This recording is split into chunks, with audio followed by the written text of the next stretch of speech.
cosplay， 这是真的，那不会觉得自己像侵略者吗？谢谢你能点击这个视频。这个视频的拍摄过程曾遇到层层阻力，很庆幸我们可以把它完成。正是因为来之不易，我们更不想利用你的情绪来赚取流量。视频有一点长，请你耐心看到最后。狗日的南京大屠杀他一句没提，这他妈是历史啊，这是博物馆啊！日本该骂，但比骂日本更重要的是，我们要警惕这个国家背后的暗流。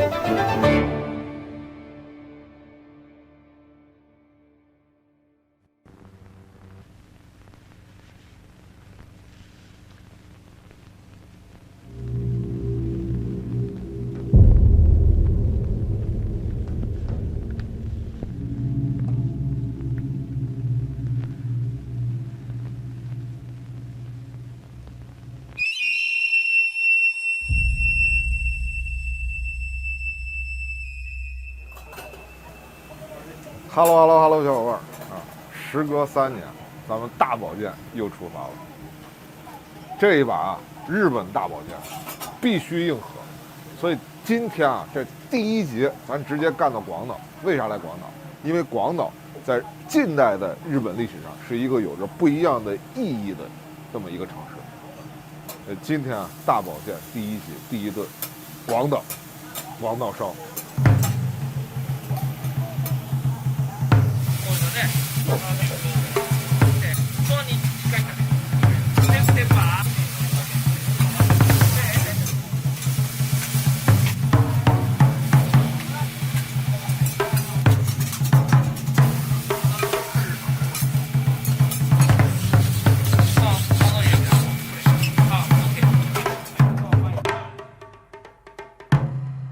这个葱是我额外加的，我先尝一口吧。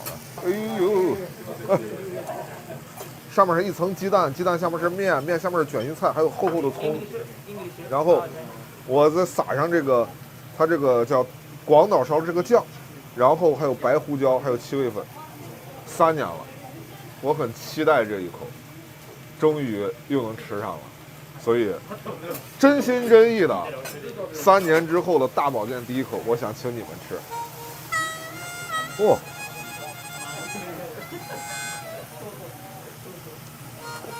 我觉得还是得加葱香。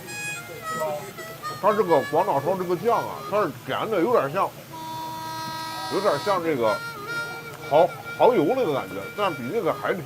它里面是加椰枣的，然后就这种酱又撒上煎鱼粉这些之后，弄这个葱的味儿又特足。然后下面还有一层啥呀？小麦摊的那个饼，跟煎饼果子似的。饼上面弄上菜，菜上面弄上面，面上面弄上蛋，蛋上面弄上酱。这就是把原来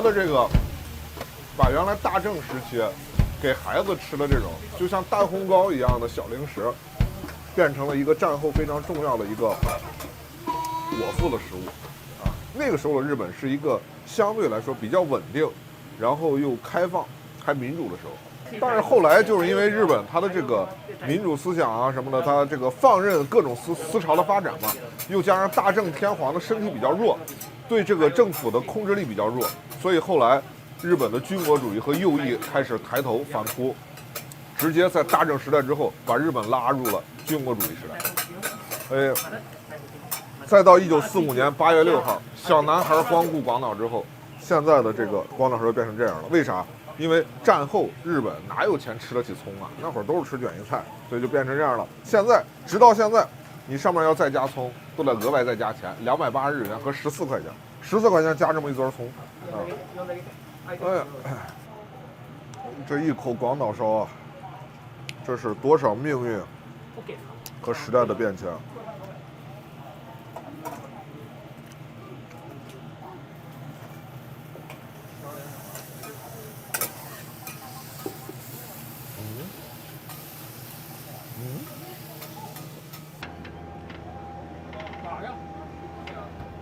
你有听到一个声音，这是什么响？啊？有，我是 rain，对。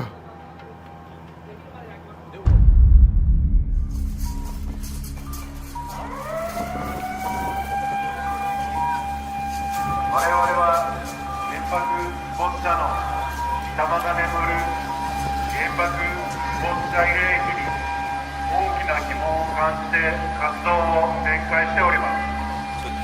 記念碑には過ちは繰り返しませぬからと碑文が刻まれています。そこで我々は過ちの死後は誰だと疑問に思い、自分の説明を広島市に求めると、死後は人類と回答してきたのです。さらに人類に原爆死没者は含まれているのですかと質問すると、広島市の職員は影のように口を閉ざし回答を拒否しました。为什么外面在响一个声音？为什么外面的？他们告诉你说台风来了。不是台风，是一种警报响，是一种警报响。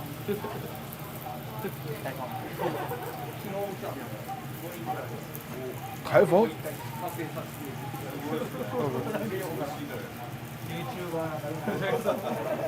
是台风？台風。終戦記念日の。ああ、終戦記念日。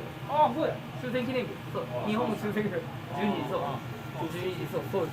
日本の終戦記念日の。終戦記念日。気づかなかった。終戦記念日。さっきなった。そうですね。12時に。終戦記念日。戦争が終わった。終戦記念日要就是投降日。8月15号，中战日。啊，他们那不叫投降日，叫中战日。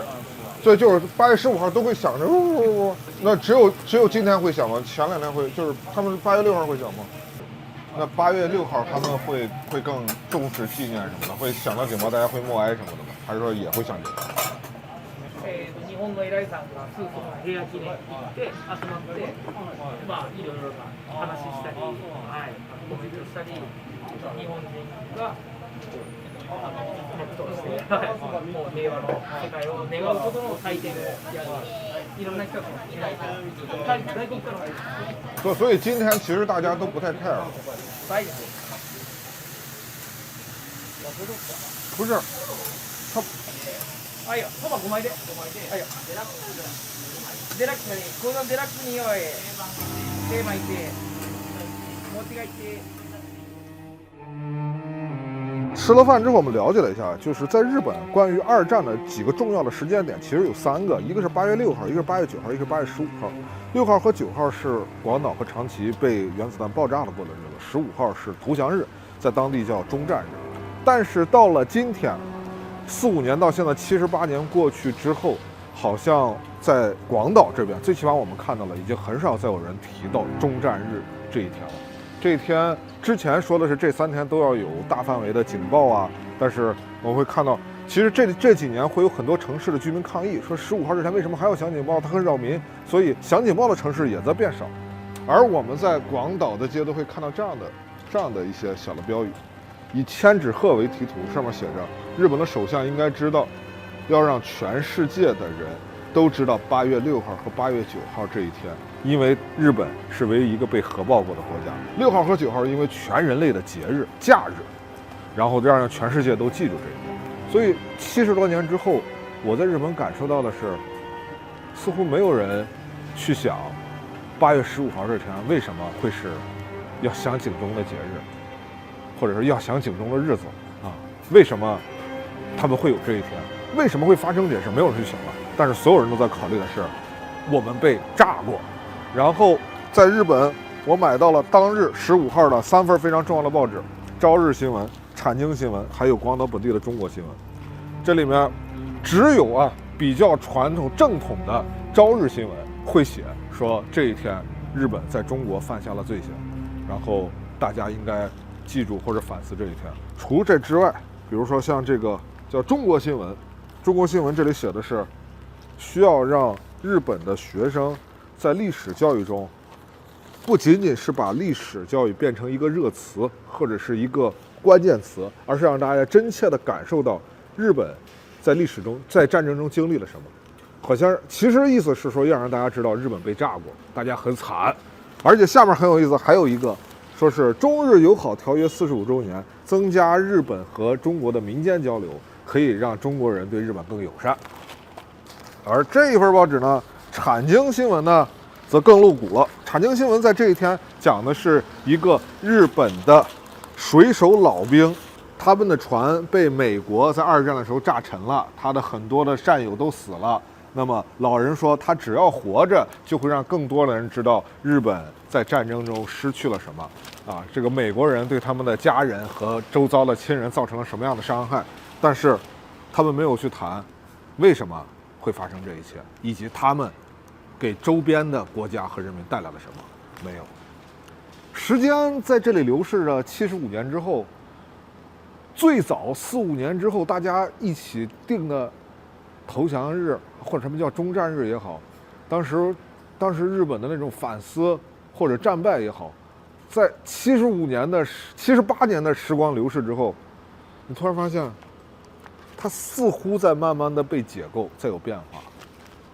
刚才老板说，每年的8月6号，在广岛和平纪念公园都会有大规模的活动，当地人很重视的活动，然后还有很多外国人去那里，有很多纪念，所以我们要去看一看。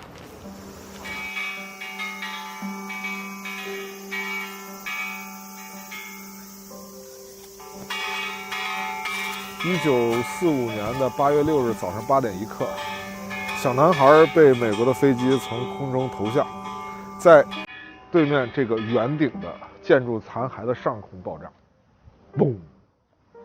除了这座建筑之外，周围所有的建筑被夷为平地。我们现在目光所及看到周围这些矮矮的楼，全都是新楼，都是这70多年之内建的。因为这个建筑它是在小男孩的正下方，所以它没有被炸毁。前后有20多万人在这场爆炸中丧生，他们有军人，有老人，也有孩子，有各种各样的人。他们曾经都是很正常的、很普通的日本民众，但是在日本军国主义的蛊惑下，都成了支持、拥护，甚至参与到侵略到其他国家行为中的人。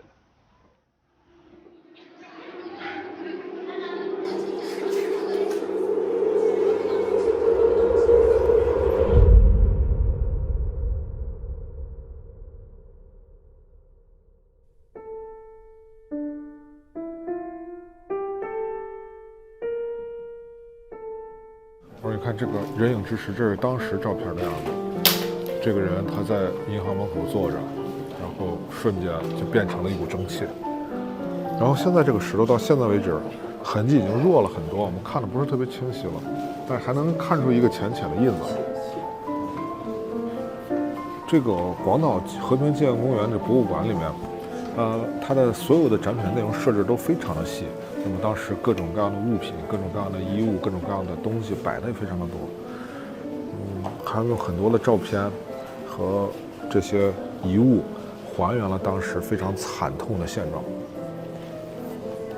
因为它确实展现了大量的小孩、妇女，然后平民、普通人被核爆之后他们的那种惨状，你心里确实会很难受。但是当我出来，这小风一吹，你会觉得，就是它总少点什么，你知道那种感觉吗？就是总觉得少了点什么。在1945年8月6号之前的一个星期，1945年的7月28日，当时的日本首相铃木贯太郎，他当时对外发表的是说，波茨坦公告我们日本拒绝承认。波茨坦公告跟开罗宣言一样，都是老生常谈，你们爱咋咋。那你都爱咋咋了，那所以发生了8月6号这样的事儿。那为什么会选择广岛呢？是因为广岛当时这里有大量的军工厂和武器弹药库，在里面没有任何的相关资料的提示。从博物馆出来的时候，在这个出口那儿会有一个本子，很多游客会写一些感想，有很多老年的日本人会写，我们日本人必须得知道，那么当年能发生这样事是因为日本是侵略者。但是以后的年轻人还会知道吗？现在的人看完这个馆之后，还会知道这些前因后果吗？我觉得很难讲。广岛因为是世界上第一座被原子弹炸过的城市，所以他们在日本是最反战的城市。广岛尚且如此，那东京呢？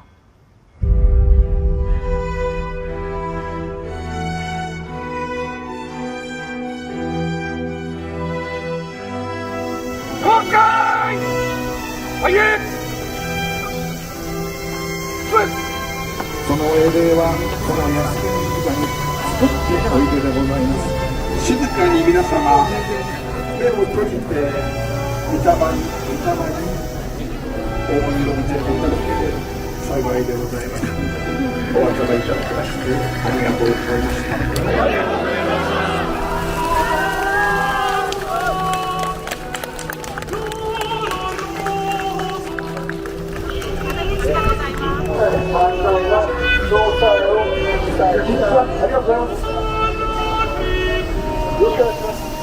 会議の大前では三脚の同行の命が失われました。所国の行く末を安心、家族の幸せを願いながら戦場に現れた方々、戦後遠い異教の地で亡くなられた方々、今を温めていない多くの名国のことも決して忘れません。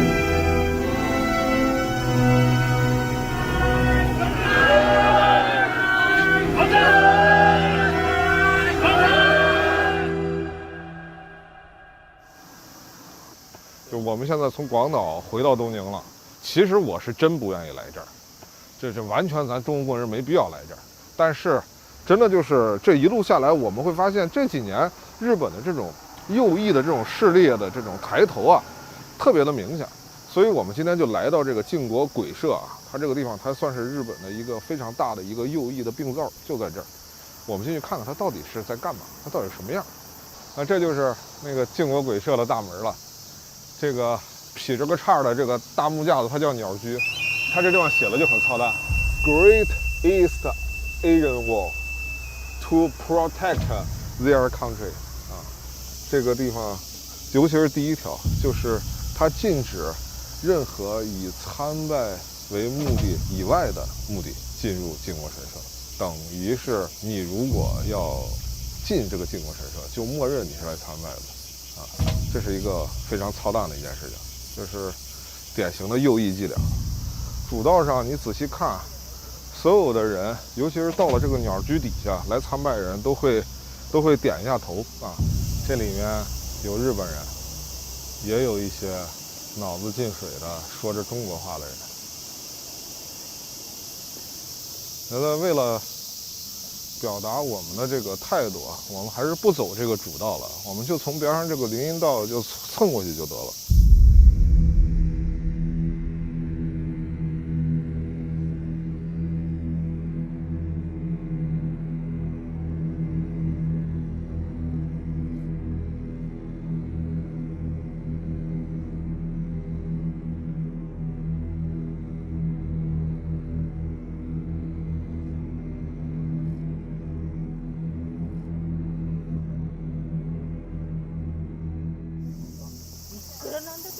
实际上这个白棚子，因为这两天是正好是815嘛，然后它这个白棚子再往里好像就不是一般人能进去的，就只有王八蛋才能进。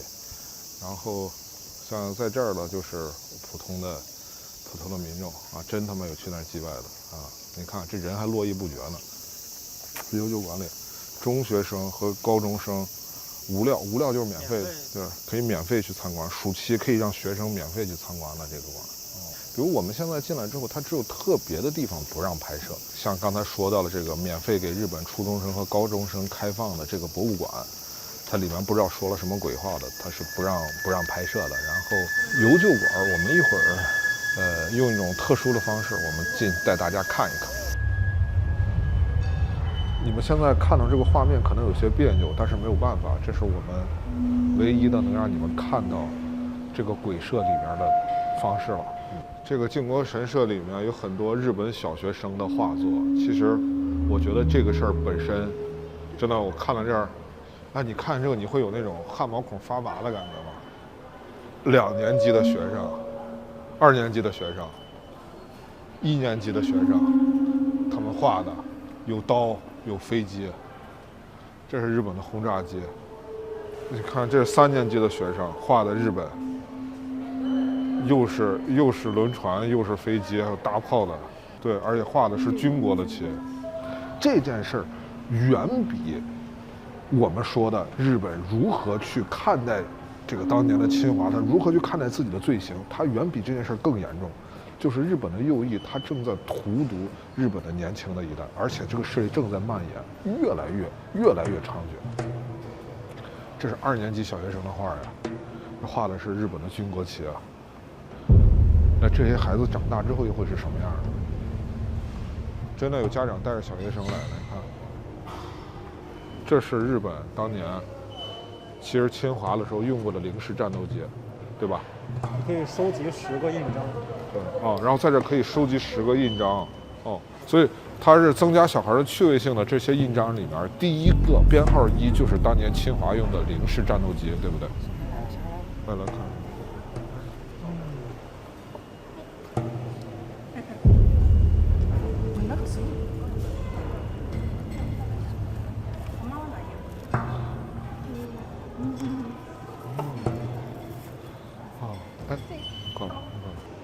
这里还介绍了是在中国重庆，然后跟苏联制的中国战机在空中战的时候，把敌人就是把中国的一大半给击毁了，然后是日方没有任何损害，于是获得了空前的战果。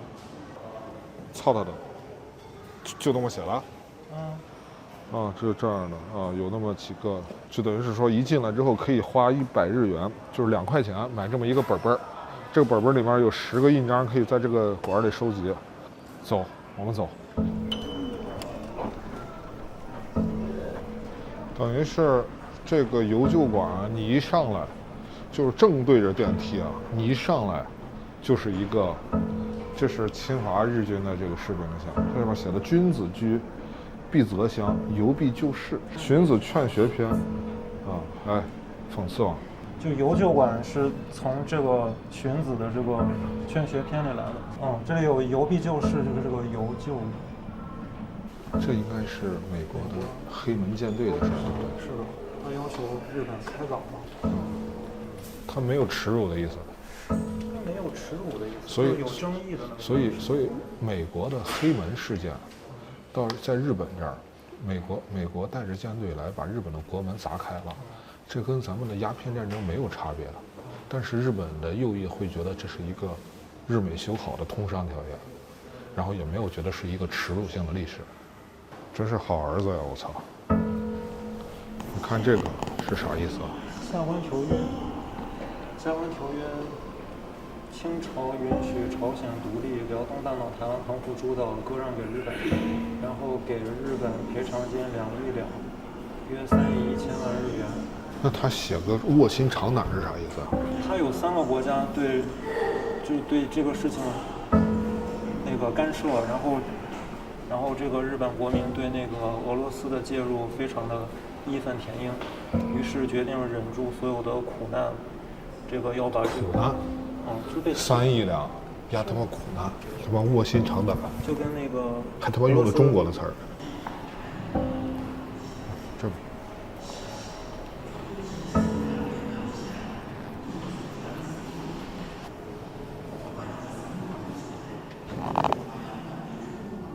这里吧，这是他们3个人在一个叫妙行镇的地方，他们自爆了，然后就打开了一个突破口。肉弹3勇士，他是打上海的时候。上海。所以你就说这种军国主义的这种东西，他其实他把它包裹成爱国主义或者英雄主义的情节，然后在这展出，因为他对日本小孩的这个渲染力得有多强。他们说是为了保护在中国的日本人的利益。对。那你说按照这个逻辑，我们现在为了保证中国群众不再被这个电诈这个伤害，那我们是不是应该先出兵缅甸？把北缅先拿下了。对，这他妈就是军国主义的那什么。可以出兵日本。他们管东北这叫什么？南蒙开拓嘛，就是支持新国家的人们，因为那边现任的满洲国，就日本派一些就移民过去，在那里又种地啊，又什么的，就表现了他们在那里劳作的。操他的！这小孩很高兴的，就是种地。就是南蒙开拓吧，就在那里就开拓新天地，感觉属于他们的。他们管侵略叫开拓啊。支持新国家是吧？现在建了一个。还支持！我操他的！还有满面笑容的，手里拿着白菜什么的收获的菜的人。这个南京他怎么写的？南京攻略作战。你说说，南京他是怎么写的？是为了挫败中国的战争意志，然后以这个目的，他们等，他挫败中国的战争意志。对啊，不是他打了咱们，他妈的。就是为了使中国的战争意志受到挫败，以这个目的，他们采取了一个包围首都南京的攻略作战。然后当时的防卫司令官唐生智拒绝了日本军的开城劝告，然后他要求部队留下固守，然后自己逃走了。然后这个部队失去了统治就混乱了，南京成于12月13号沦陷。就完了。是这样写的。然后就是还那意思就是，他打南京，咱不开门还是咱的错了？操他的！大屠杀一句没提。没有。一句没提。这他妈可是博物馆呀！这他妈可是博物馆呀！这是要给后人看的东西，他一句都没提。这里讲的啥？南京事件是啥？12月12号37年12月包围了南京的松井司令官，给他的属下部队发了一个外国权益，用红笔写了外国权益和难民区的要图，然后展示严正军规，不要有不法行为，然后呢败下阵来的中国军将兵就都推到了下关，然后被歼灭了。然后在南京市内，他们换上了便服，然后成为了便衣队，然后就严格的在那里进行了对剩下的便衣队的残兵的叫什么揭发，就是等等，我捋一遍啊，狗日的，他南京大屠杀他一句没提。他说的是，他破了南京城之后，他下了军规，要求不能有任何不法行为，对吧？但是中国的军队被打败了之后，化身便衣藏在老百姓里边，所以他们开始找，就是对严格的去找，然后就没再提别的。没有再。操他妈的！不是这个他妈的这节目里骂人不太好，但是真的，我。就是写的是恢复了和平的南京，还恢复了和平的南京，然后是喜迎皇军，还喜迎皇军，这他妈是历史啊，这是博物馆啊，这是他妈要给后人看的。这个日本朝日新闻是1937年12月20号的，这是南京入城攻陷后的南京城内的样子，画面，还有笑脸，就是拍了一些，就表示恢复和平了就是这样的一个博物馆，它一直存在在这儿，一直存在在这儿，它还会一直存在下去。然后讲的是有钱多。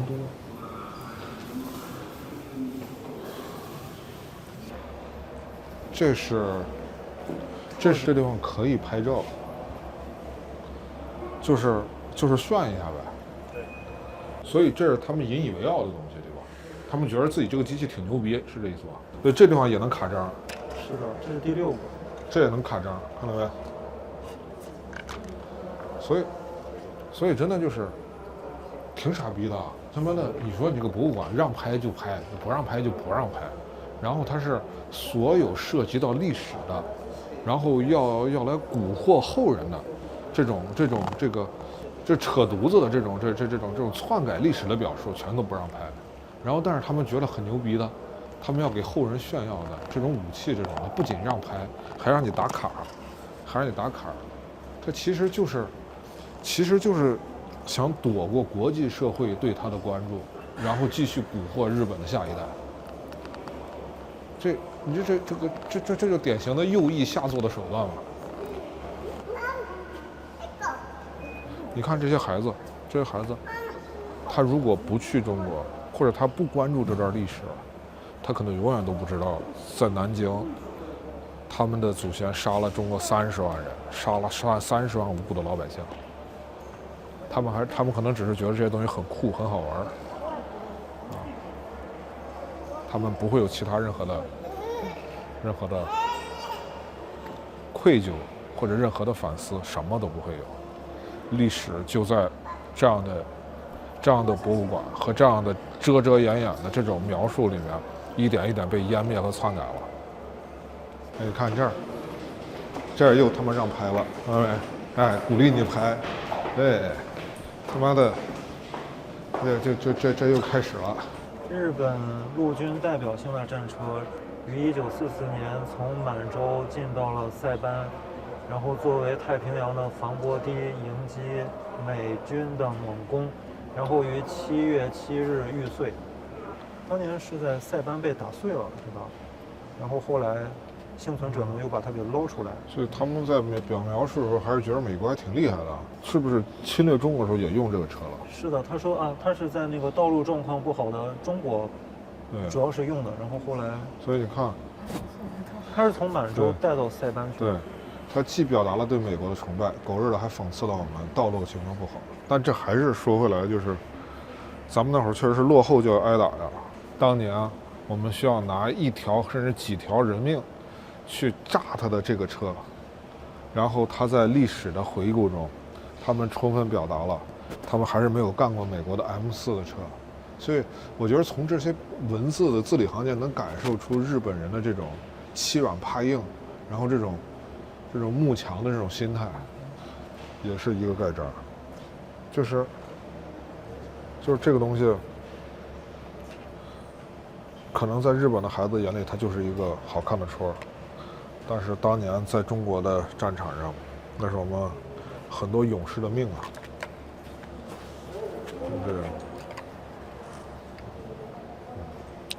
落后就要挨打，尤其是咱们身边的这种邻居啊，他妈了个屁的！这一面一面的在墙上，这都是当年战死的日本鬼子吗？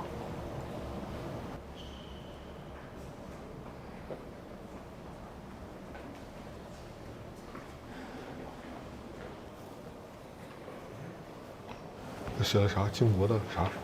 神们啊，神们。啊。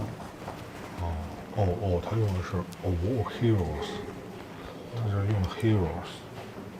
熊武，中国武昌128兵战病院战病死，中国河南省西阳村附近战死了。当年咱们这电影里面，咱们当年费那么大劲，那么多英雄志士，说杀一个鬼子，杀了那个鬼子，现在就变成了照片，挂在他们这个鬼社的墙里。就变成了英雄了，是吗？对，他妈摇身一变成英雄了，还他妈的昭告后人了。你说你作为英雄，你他妈在世界各地战死，你他妈这个逻辑怎么解释？山东，人家他妈卫国战争那是保卫祖国，你们他妈这河南、河北、河南啊，中国湖南省，中国奉天、广东，这你他妈在人家家战死。你这现在就在治安管理里面，你这都不算他妈的正当防卫，你这都他妈算私闯民宅，这怎么他妈就成英雄了？然后这个是啥？入会，还他妈能入会？对，靖国神社重庆奉赞会。那那写的，你可以申请入会，只要你入了会，你就可以在这里买游旧馆的小礼品打折，可以免费，还可以免费参观这个游旧馆。然后还有他每个月给你寄各种各样的材料报刊，还有公开讲座和研学，还有亲子活动，所以这个右翼的这种宣传活动其实是全方位全套的，这里还冠冕堂皇的写着这个会长的一个致辞呢。啊，会长致辞怎么说的？说的是在前一次大战之后，日本对周边诸国平身低头，讲了自己很委屈的那个国家嘛，就应该早一点的脱离这个战后的一个什么什么状况，然后夺回原来日本的样子，然后来为世界做出巨大贡献。又要对世界做出巨大贡献。所以这样的，会员，这样的文字，跟一战、二战之前的日本没有任何不同啊。这跟他们所谓的大东亚共荣圈的这种侵略的美化词语没有任何的不同。所以这就是右翼的抬头啊。而且这种抬头，它不光是对普通的成年的日本公民，它还有亲子活动。他就在靖国鬼社的这个游救馆的结束了这个地方，所以日本的右翼已经抬头到这个程度了，它有多么的可怕，这真的是让人背后发凉的事情，这是我们必须要关注到的，我们必须要知道的事情，这也是我们为什么一定要来这个靖国鬼社的原因，这样的行为必须要让国际社会都看到。这是日本的一个危险之处，它其实就像这个病灶，它现在它又要开始犯病了。这个是啥意思？游救馆的建学，就是研学活动。他说大家要不要从这个与学校教育不同的视点来学一下历史？日本的学校的历史教科书可以买到，对吧？在网上能买到。对。那我们一会儿去书店看一看。然后这地方就是等于是政治意图已经非常明确了。我操！这些东西是吧？呀，他们还出这么多周边，还有果子，就各种点心。我去啊！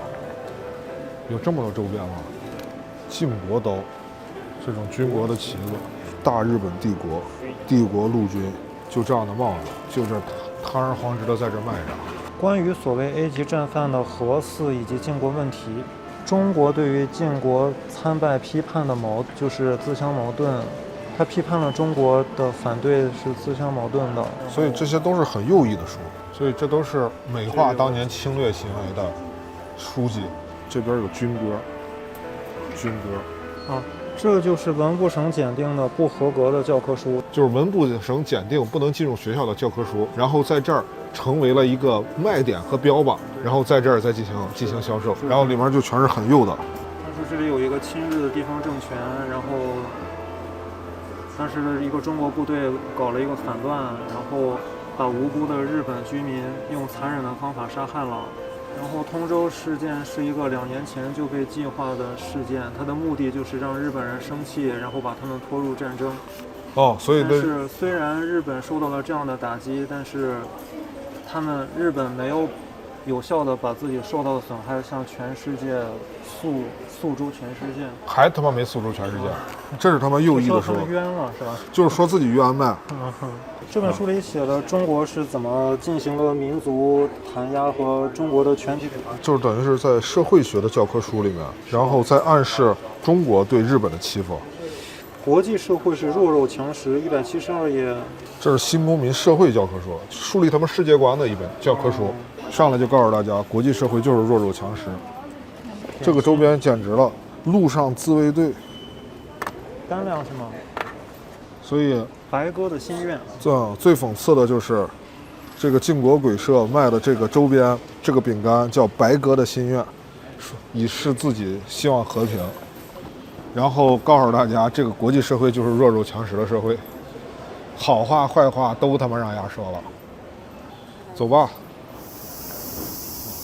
能问一下吗？他们是在玩 cosplay 吗？cosplay？ 这是真的。このね、輸血ってね、38社の第パチンコ名称、その先につけて、これで昔突撃でバーンとかで。我想问一下，就是他穿上这种衣服，会觉得自己有心理压力吗？会觉得自己像侵略者吗？ちょっとしますね。乾杯に。那不会觉得自己像侵略者吗？乾杯にね、ここで乾杯。其其实我现在反而非常好奇了，就是如果靖国神社是这样一个病灶一样的，在东京的闹市区的这么一个存在，是这样在蔓延，那日本的学生他们的教科书里审定的教科书里是怎么说这段历史的？日中戦争、日本勝ったやつですよね。あ、今日敗戦日。中国も戦ってたんですか？高校時代とか。覚えてないです。教科書載ってないと思います。中国との戦いはアメリカと日本の話しか多分。南京事件。南京大虐殺。載ってないかもしれない。我们啊，因为在这个日本啊，教科书是不能在书店买的。所以我在网上买了一些日本教科书，这是市面上几个常见的版本。在日本呢，教科书是这样的，哪个出版社都能出，完了，但是呢，要经过这个叫文部科学省的审定，啊，没审定的呢，就是鬼社里面卖那种，审定的呢，哎，它可以被各个学校自行选用。我们现在选了有东京书籍、实教出版、清水书院、山川出版社，就这些的版本的，我们分别用这个书签做了这些标注，大家可以先看一下，就从涉及二战或者涉及侵华历史的角度来讲的话，那么在这每一本历史书上其实都非常的薄，但是这么厚里面只有那么几页是涉及这些内容的，而在这里面只有像东京书籍啊，它的这一版本里面，你看就是很明确，最起码会提到什么呀？这个中国侵略，按日语的中国侵略就是侵略中国。就会把这一部分定义为是日本侵略了中国，有侵华战争，而这里面也涉及到731啊、南京大屠杀呀，这些内容都讲过。但是这个东京书籍出版社出的历史书，在日本其实算是小众书，很多的学校不会去选它。然后像山川出版社，在日本就属于最大众的出版社，在这里面山川出版社就没有再提侵略，它用的是日中战争。其实几个词的这种差别，就能看出立场稍微就叙事立场的稍微的这种差别。那这里面呢，当然也提到了这个南京大屠杀，在详说啊，他所谓的详说日本史，然后在某一页的右下角提了3句话，南京大屠杀，但他们叫的是南京陷落。那么四个出版社5本书，这里面像东京书籍还有这个实教出版，像这2个其实是比较客观的讲述了这段历史的，但是篇幅也不长。他俩呢还很不幸啊，在日本不属于主流教材，而这个清水书院还有这山川出版社，在日本反而是用的相对较多的教材，其中山川属于主流。我们下面去找一个书店，因为在日本教科书是在网上才能买的，但是在书店里会有很多的教辅书，包括真题还有模拟。我们去看看日本的高考题，看看这些教材里面真正的涉及到这个日军侵华的这块历史的考题有多少。因为据我了解，在日本二战这块历史它讲的特别少，它一般都是在高3才讲，它在高3讲又不是考点，所以很多人根本就不会去学，所以这就造成了在日本很多人不了解这块历史。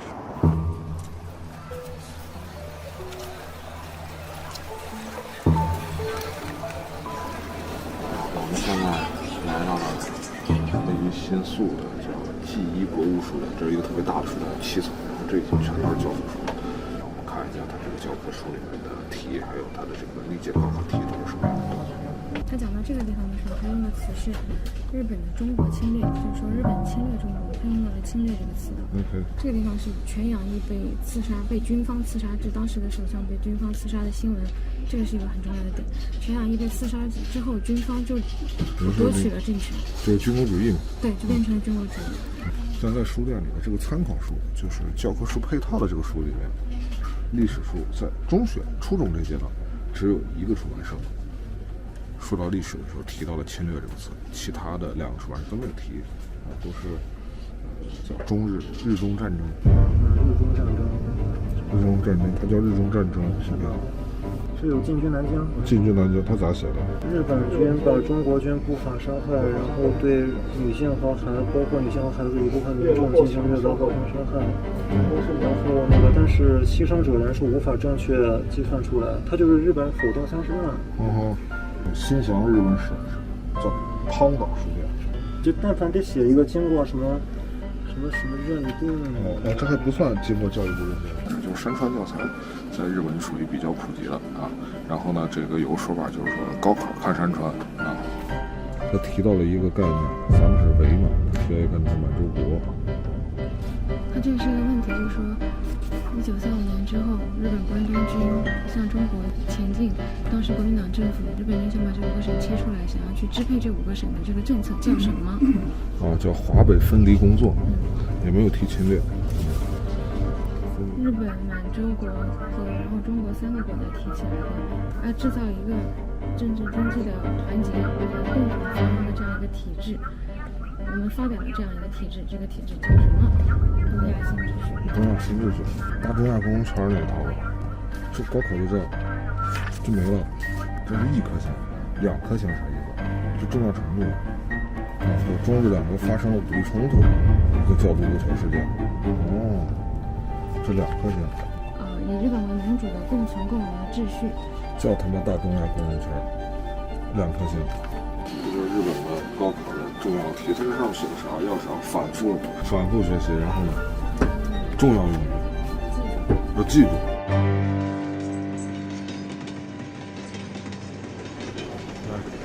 这个情况就是这样，很真实，也很气愤，但同时咱也就明白了为啥现在日本人是这样的。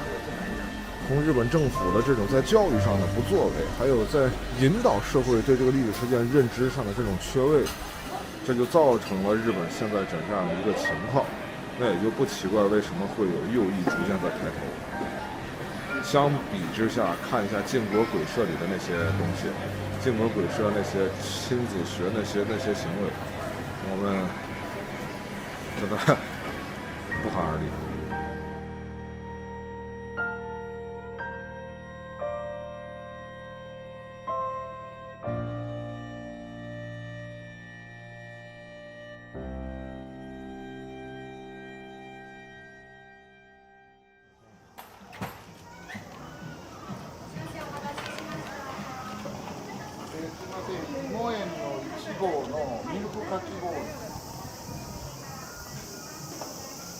你们知道我买奶茶这个地方是哪吗？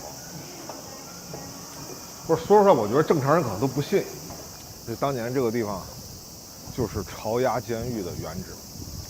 1948年的时候，就是在这儿啊，就是在这一片这个区域，当年包括东条英在内的7名甲级战犯被判处死刑，然后有70多年过去了。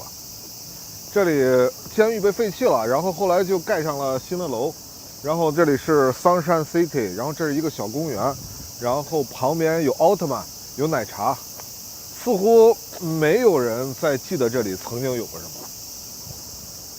在这个公园的有一个角落里有个非常有意思的东西啊，我们过来看一眼。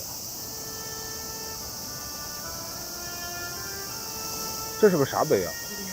ちょっと難しいんですけど、東京裁判で、責任を取られて、研究させられた作家たちの、記念するための、記念というか、慰霊と記念ですよね。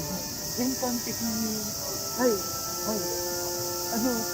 亡くなられた方たちも平和を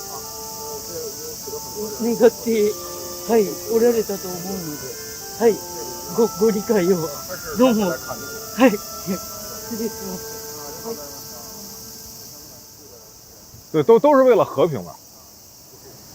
对，他们做了这个事儿，都是为了保家卫国。虽然不知道为什么保到了南太平洋和中国，保护到了人家屋里，但是他就是保家卫国了。所以这是日本很多民众现在的说法。就跟这个石头一样，对吧？你看着表面上什么永久平和这那的，看着不知道的人还真以为是个好石头，因为后面一看夹带私货啊，这个其实这写着纪念了那7个甲级战犯。我们这集片子拍到今天啊，在前期的准备调研还有很多的这个摸索的这个路上，其实也遇到了非常多的这种或明或暗的阻力。今天能拍到这样，能把这些记录给大家，真的还挺幸运的。我觉得我觉得这是我们拼尽全力的结果，希望大家能喜欢。我们拍到这个圈子，其实是想告诉大家，当你真正去关注日本人的社会，他们在想什么，他们在做什么的，他们的历史，他们的经济的时候，你会有一种含义在背后，不由自主就会升起。为什么？因为我们会发现，随着就是日本政府这70年这种所谓的民主自由思想的这种放任，其实日本的很多民众他是越来越多的受到了右翼的蛊惑。右翼跟军国主义在日本的民众心里其实是在缓慢抬头的。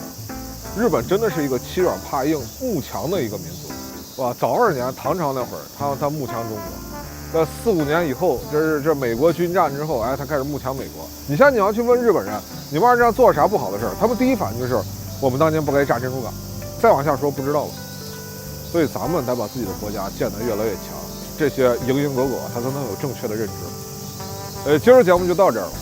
后边我们会带大家详细的看一下日本的黑道，我去关注日本的风俗业，还有去福岛看一看。我们会带着大家一起咱们真正的从日本的社会经济、人文的角度，好好看一下咱们旁边的这个国家。